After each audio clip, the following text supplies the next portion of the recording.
Hi friends, welcome back to my channel. ഇന്ന് നമ്മളൊരു 10 മിനിറ്റുള്ളൊരു breakfast തന്നെയാണ് കേട്ടോ. ബ്രേക്ക്ഫാസ്റ്റ് എന്ന് പറയുന്ന സമയത്ത് എന്നല്ലല്ലോ, നമുക്ക് 10 മിനിറ്റ് കൊണ്ടാണെങ്കിലും ചെയ്യാൻ പറ്റണം. അതുപോലെ തന്നെ വെറൈറ്റി ആയിരിക്കണം, ടേസ്റ്റി ആയിട്ട് ഇരിക്കണം. അപ്പോൾ നമുക്ക് ഇതുപോലെ വെറൈറ്റി ആയിട്ടുള്ളൊരു റെസിപ്പിയാണ് ഇന്ന് നമ്മൾ ചെയ്യുന്നത് കേട്ടോ. അപ്പോൾ അതിനായിട്ട് 2 കപ്പ് ഗോതമ്പ് മാവ് എടുത്ത് കൊടുത്തിട്ടുണ്ട്. ആവശ്യത്തിനുള്ള ഉപ്പ് ചേർത്ത് കൊടുത്തിട്ടുണ്ട്. വെള്ളം ചേർത്തിട്ട് നന്നായിട്ട് നമ്മൾ സാധാരണ ചപ്പാത്തിക്ക് കുഴക്കുന്ന പോലെ തന്നെയാണ് നല്ല സ്മൂത്തായിട്ട് നമുക്ക് കുഴച്ച് റെഡിയാക്കി എടുക്കാം. അപ്പോൾ മാവ് നന്നായിട്ട് കുഴച്ചതിന് ശേഷം കാണിച്ചു തരാം. അങ്ങനെ ഇതുപോലെ നമ്മുടെ മാവ് നല്ല കുഴച്ചെടുത്തിട്ടുണ്ട്. ഇപ്പം ഞാനൊരു 2 ടീസ്പൂൺ എണ്ണ ഒഴിച്ച് കൊടുത്തിട്ട് ഒന്നുകൂടി നല്ല സ്മൂത്തായിട്ട് കുഴച്ച് മാറ്റി വെച്ചേക്കാം. അതിനുശേഷം നമുക്ക് മുട്ടയുടെ ഒരു ഫില്ലിങ്സിനായിട്ടാണ് കേട്ടോ. അപ്പം നമുക്ക് അതും കൂടി ഒന്ന് റെഡിയാക്കി എടുക്കാം. അങ്ങനെ നമ്മുടെ മാവ് നല്ല സ്മൂത്തായിട്ട് കുഴച്ചിട്ടുണ്ട്. കണ്ടല്ലോ, നമുക്ക് ഇനി ഇത് മാറ്റി വെച്ചേക്കാം. അപ്പോൾ അതിനായിട്ട് 2 ഉള്ളി വളരെ കനം കുറഞ്ഞിട്ട് അരിഞ്ഞിട്ട് കൊടുക്കാം കേട്ടോ. ഇപ്പോൾ അത് ഒരു പച്ചമുളക് ചെറുതായിട്ട് അരിഞ്ഞത്, പിന്നെ ആവശ്യത്തിനുള്ള മല്ലിയിലയും കൂടി ഇട്ടിട്ട് കൈ കൊണ്ട് നന്നായിട്ടൊന്ന് കുഴച്ച് കൊടുക്കാം. ഉള്ളി ഇതുപോലെ നല്ല കൈ കൊണ്ട് കുഴച്ചതിന് ശേഷം നമ്മൾ മുട്ട ചേർത്ത് കൊടുക്കാം കേട്ടോ. അപ്പോൾ ആദ്യം നന്നായിട്ട് കൈ കൊണ്ട് നന്നായിട്ട് ഇങ്ങനെ തിരുമ്മി ഇട്ട് കൊടുക്കാം. ഇതുപോലെ ചെയ്തതിന് ശേഷം നമ്മളിപ്പോൾ 2 മുട്ടയാണ് ഇതിലേക്ക് ഒഴിച്ചു കൊടുക്കുന്നത്. മുട്ട ഒന്നാണെങ്കിലും ഒന്നും മതിയാവും കേട്ടോ. ഇപ്പോൾ അതായത് ഞാനൊരു 10 ഉണ്ടാക്കിയിട്ടുണ്ടായിരുന്നു. അതിലേക്ക് ഒരു മുട്ടയാണെങ്കിലും കുഴപ്പമില്ല.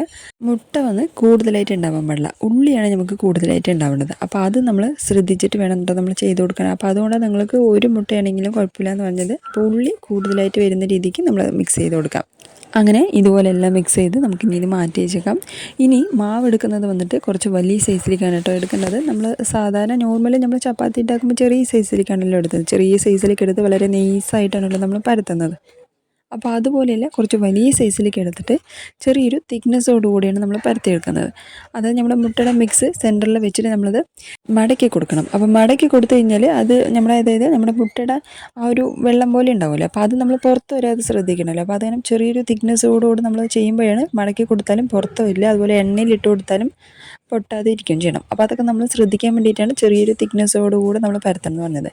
അപ്പോൾ ഈ ഒരു തിക്നെസ്സിലും കുറച്ച് ഇതുപോലെ വലുതായിട്ട് നമ്മൾ പരത്തിയതിന് ശേഷം അങ്ങനെ നമ്മുടെ മുട്ട ഇതിലേക്ക് വെച്ച് കൊടുക്കണം. അപ്പോൾ ഇതുപോലെ ഒരുപാട് വെള്ളം, അതാണ് ഞാൻ പറഞ്ഞത്, കുറച്ച് ഉള്ളി കൂടുതലായിട്ട് വേണം കേട്ടോ. മുട്ട മാത്രം കൂടുതലായിട്ടുണ്ടെങ്കിൽ നമ്മൾ സൈഡിൽ കൂടെ ഒക്കെ പുറത്ത് വരും. അപ്പോൾ അത് നമ്മൾ ശ്രദ്ധിക്കണം. ഉള്ളി കൂടുതലാണെങ്കിൽ നമുക്ക് പുറത്ത് വരില്ല. അപ്പോൾ ഇതുപോലെ നമ്മൾ 4 വശവും നമ്മൾ മടക്കി കൊടുക്കണം. ഇതുപോലെ മടക്കി കൊടുത്തതിന് ശേഷം പിന്നെ നമ്മൾ എണ്ണയിലിട്ട് കൊടുക്കാം. എണ്ണ ഒരുപാട് ചൂടാവാൻ പാടില്ല കേട്ടോ. ഇപ്പോൾ ചെറുതായിട്ട് ഇതുപോലെ എല്ലാ സൈഡും ചെറുതായിട്ട് ജസ്റ്റ്, ഒരുപാട് നമ്മൾ അമർത്തിയാൽ പെട്ടെന്ന് പൊട്ടി വരും. നനവ് തട്ടിയതാണല്ലോ മാവ്, അത് തന്നെ പെട്ടെന്ന് പൊട്ടി വരാൻ ചാൻസ് ഉണ്ട്. നമ്മൾ കയ്യിൽ ഒന്ന് അമർത്തി കൊടുക്കുന്ന സമയത്ത് അതിൻ്റെ നനവ് കാരണം പൊട്ടി വരും. അപ്പോൾ അത് ശ്രദ്ധിക്കണം. ഇപ്പോൾ നമ്മൾ എണ്ണ കണ്ടല്ലോ, ഈ ഒരു അളവിലേക്ക് മാത്രമാണ് നമ്മൾ ചൂടാക്കിയത്. അതായത് മാവിൻ്റെ ആ ഒരു ചെറിയ തിക്നെസ് ഉണ്ടല്ലോ മുകളിലെ ഭാഗത്ത്, അപ്പോൾ അത് നമ്മൾ നന്നായിട്ട് വേവാനുള്ള സമയം കൊടുക്കണം. അപ്പോൾ നമ്മൾ എണ്ണ ഒരുപാട് ചൂടാക്കിയാൽ പെട്ടെന്ന് ഉള്ളിൽ വേവാതാവും. ആ ഒരു മുകളിലെ ഭാഗം തിക്നെസ്, മടക്കി കൊടുത്ത ഭാഗത്ത് കുറച്ച് തിക്നെസ് കൂടുതലായ കാരണം എണ്ണ ഒരുപാട് ചൂടാക്കാൻ വെക്കേണ്ട. ചെറിയൊരു അളവിലേക്ക് മാത്രം എണ്ണ ചൂടാക്കിയതിന് ശേഷം ഇട്ട് കൊടുക്കാം കേട്ടോ. ഇപ്പോൾ ഞാൻ അടിയിലെ ഭാഗം ഏകദേശമൊക്കെ കറക്റ്റായിട്ട് വെന്ത് വന്നതിന് ശേഷമാണ് ഇപ്പോൾ തിരിച്ചിട്ട് കൊടുത്തിരിക്കുന്നത് കേട്ടോ. ഇനിയാണ് നമുക്ക് ഈ ഒരു ഭാഗം കൂടി കറക്റ്റായിട്ട് വെന്ത് വരേണ്ടത്. ആ ഒരു ഭാഗത്താണ് നമുക്ക് തിക്നെസ് ഉള്ളത്. അപ്പോൾ നമ്മൾ തിരിച്ചിട്ട് കൊടുത്ത ഭാഗത്തിലാണല്ലോ തിക്നെസ്. മുകളിലെ ഭാഗം ഒരുപാടും വേവാനൊന്നുമില്ല. അപ്പോൾ അത് മാത്രമാണ് നമ്മൾ മെയിനായിട്ട് നന്നായിട്ടൊന്ന് വേവിച്ചെടുക്കേണ്ടത്. അങ്ങനെ ഏകദേശം 2 ഭാഗത്തും നല്ല വെന്ത് വന്നിട്ടുണ്ട്, നല്ല പൊങ്ങി വന്നിട്ടുണ്ട്. കണ്ടില്ലേ, നല്ല നമ്മുടെ മുട്ടയുടെ ആ ഒരു ഫില്ലിങ്സ് നമ്മുടെ ഉള്ളിൽ വെച്ചാലാണ് ഇത്രയും നല്ല പൊങ്ങി വന്നിരിക്കുന്നത്. കണ്ടില്ലേ, നല്ല ബലൂണ് പോലെ നല്ല പൊങ്ങി വന്നിട്ടുണ്ട്. അപ്പോൾ ഇതുപോലെയാണ് നമ്മുടെ ഈ ഒരു ബ്രേക്ക്ഫാസ്റ്റ് റെഡിയാക്കി എടുക്കേണ്ടത് കേട്ടോ. എണ്ണയിലിട്ട് പൊരിച്ചതാണല്ലോ എന്നുള്ള ടെൻഷൻ തന്നെ വേണ്ട കേട്ടോ. എണ്ണ തന്നെ ഒട്ടും ഉണ്ടാവില്ല. അത് ഞാൻ നിങ്ങൾക്ക് അവസാനമായിട്ട് കാണിച്ചു തരാം. അപ്പോൾ നമ്മൾ ഇതുപോലെ തന്നെയാണ് നന്നായിട്ട് പരത്തിയെടുക്കുക. നമ്മൾ മുട്ട ഇതുപോലെ നന്നായിട്ട് ഉള്ളിലേക്ക് വെച്ച് കൊടുക്കാം, മടക്കി കൊടുക്കാം. അങ്ങനെ ഇതുപോലെയാണ് നമ്മളെല്ലാം ഒന്ന് റെഡിയാക്കി എടുക്കേണ്ടത്. അപ്പോൾ ഞാൻ മുഴുവനായിട്ട് എല്ലാം റെഡിയാക്കി കഴിഞ്ഞിട്ട് നിങ്ങൾക്ക് കാണിച്ചു തരാം. നല്ല പെർഫെക്റ്റ് ആയിട്ട് തന്നെ വന്നിട്ടുണ്ട്. ഒട്ടും എണ്ണ ഉണ്ടാവില്ല. ഞാനതെല്ലാം നിങ്ങൾക്ക് കാണിച്ചു തരാം. എപ്പോഴും അധികം കമൻറ്റുകൾ വരുന്നത് ഇതിൽ എണ്ണ ഉണ്ടാവുമല്ലോ എന്നുള്ളതായിരിക്കും കേട്ടോ. അപ്പോൾ അതുകൊണ്ടാണ് നിങ്ങൾക്ക് നന്നായിട്ട് കാണിച്ചു തരാമെന്ന് ഞാൻ വിചാരിച്ചിരിക്കുന്നത്. ക്രിസ്പിനെസ് കണ്ടല്ലോ, നമ്മൾ കട്ട് ചെയ്യുന്ന സമയത്ത് എങ്ങനെ ആ ഒരു ശബ്ദം വരുന്നത് കണ്ടില്ലേ, നല്ല ക്രിസ്പിനെസ്സാണ്. അപ്പോൾ എല്ലാവരും ട്രൈ ചെയ്ത് നോക്കുക. സൈഡ് ഡിഷിൻ്റെ ആവശ്യമൊന്നും ഇല്ല കേട്ടോ. ജസ്റ്റ് ഒരു 10 മിനിറ്റ് ഉണ്ടെങ്കിൽ അപ്പോൾ ഇനി ഈ ഒരു വെറൈറ്റി ആയിട്ടുള്ള ബ്രേക്ക്ഫാസ്റ്റും റെഡിയാക്കി എടുക്കാം കേട്ടോ. നല്ല ടേസ്റ്റാണ് കഴിക്കുന്ന സമയത്ത്. അതായത് മുകളിൽ ഭാഗം നല്ലൊരു ക്രിസ്പ്നെസ് ഉണ്ടല്ലോ, ആ ഒരു ക്രിസ്പ്നെസ്സോടുകൂടെ കഴിക്കുമ്പോഴാണ് ഇതിൻ്റെ നല്ലൊരു ടേസ്റ്റ് ഉണ്ടാകുന്നത് കേട്ടോ. അപ്പോൾ എല്ലാവരും ട്രൈ ചെയ്ത് നോക്കാം, നല്ല ടേസ്റ്റാണ്. വേണമെങ്കിൽ നമ്മൾ സ്കൂളിലൊക്കെ കുട്ടികൾക്ക് കൊടുക്കുന്ന സമയത്ത് ഇതുപോലെ ചെറിയ കഷ്ണങ്ങളായി കട്ട് ചെയ്ത് കൊടുത്തിട്ട് സോസ് ഉണ്ടെങ്കിൽ എത്ര വേണമെങ്കിലും കുട്ടികൾ കഴിക്കും കേട്ടോ. അപ്പോൾ അടിപൊളിയായിട്ടുള്ളൊരു ബ്രേക്ക്ഫാസ്റ്റാണ്.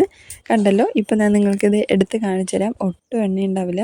നമ്മളിപ്പോൾ എന്താ പറയുക, സാധാരണ എണ്ണയിലിട്ട് പൊരിക്കുന്ന സമയത്ത് എന്തായാലും ആ ഒരു ചെറിയൊരു കയ്യിൽ ചെറിയതായിട്ടുള്ളൊരു എണ്ണയെങ്കിലും നമ്മൾക്ക് കയ്യിൽ കിട്ടുമല്ലോ.